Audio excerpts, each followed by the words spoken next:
Champion ট্রফিতে খেলবেন সাকিব তামিম, যা বললেন বিসিবি সভাপতি ফারুক আহমেদ।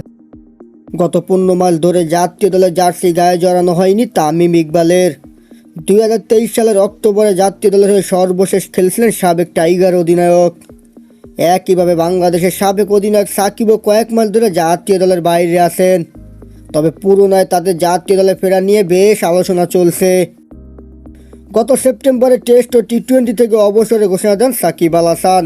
তবে ওয়ানডে খেলা চালিয়ে যাবেন বলে জানান এই তারকা অলরাউন্ডার। তবে বাংলাদেশের সর্বশেষ 2 ওয়ানডে সিরিজ আফগানিস্তান ও ওয়েস্ট ইন্ডিজের বিপক্ষে ছিলেন না সাকিব আল হাসান। এর ফলে সেপ্টেম্বরের পর আর জাতীয় দলে জার্সি গায়ে জড়ানো হয়নি একসময়ের বিশ্বসেরা অলরাউন্ডার সাকিব আল হাসানের। এদিকে তামিম জাতীয় দলে না খেললেও ঘরোয়া ক্রিকেটে খেলছেন, তবে সেই কারণ ছিল লম্বা বিরতি।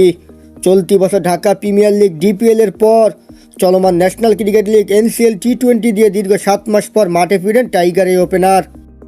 তাই পুরোনায় তার জাতীয় দলে ফেরার সম্ভাবনা বেশ জোরালো হয়েছে। আগামী বছরের ফেব্রুয়ারিতে মাঠে গড়াবে চ্যাম্পিয়ন ট্রফি। আসন্ন এই টুর্নামেন্টে সাকিব তামিম থাকবেন কিনা এই নিয়ে চলছে নানা জল্পনা। এবার এই বিষয়ে কথা বলেছেন বাংলাদেশ ক্রিকেট বোর্ডের সভাপতি ফারুক আহমেদ। শনিবার মিরপুরে বিসিবির বোর্ড সভা অনুষ্ঠিত হয়েছে। মিটিং শেষে সংবাদ মাধ্যমের মুখোমুখি হয়ে সাকিব ও তামিমের ফেরা প্রসঙ্গে কথা বলেন বিসিবি বস ফারুক আহমেদ। সাকিবের প্রসঙ্গে বিসিবি বস বলেন, আসলে সাকিবের ইস্যুটা ভিন্ন ব্যাপার। এটা তো নতুন করে বলার কিছু নেই। সর্বশেষ ওয়েস্ট ইন্ডিজ সিরিজে খেলার জন্য মানসিকভাবে প্রস্তুত ছিল না, যে কারণে যেতে পারেননি। সাকিব বিপিএল খেলবে কিনা সেটা সাকিব নিজেই জানাবে, তার ব্যাপারে নতুন কোনো আপডেট নেই।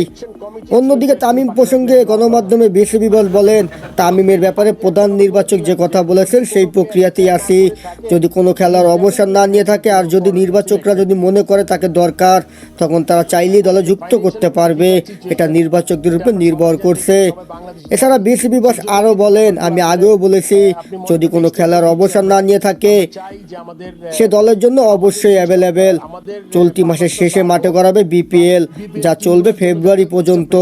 এরপর 19 ফেব্রুয়ারি থেকে শুরু হওয়ার কথা রয়েছে আইসিসি চ্যাম্পিয়ন ট্রফি। তবে এর আগে আর জাতীয় দলের কোনো খেলা নেই। তাই আসন্ন আইসিসি ইভেন্ট দিয়ে মাঠে ফিরতে পারেন দেশের অন্যতম সেরা 2 ক্রিকেটার।